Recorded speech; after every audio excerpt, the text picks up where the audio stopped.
Watashi wa Iqbal desu.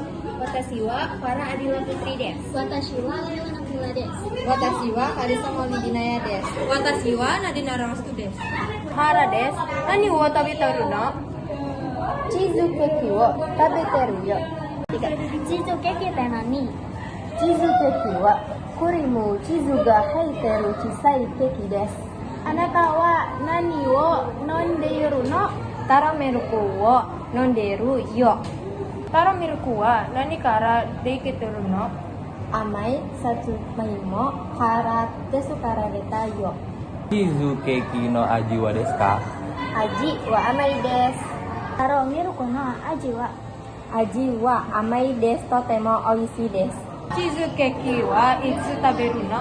チーズケーキは食後のデザートにぴったりです。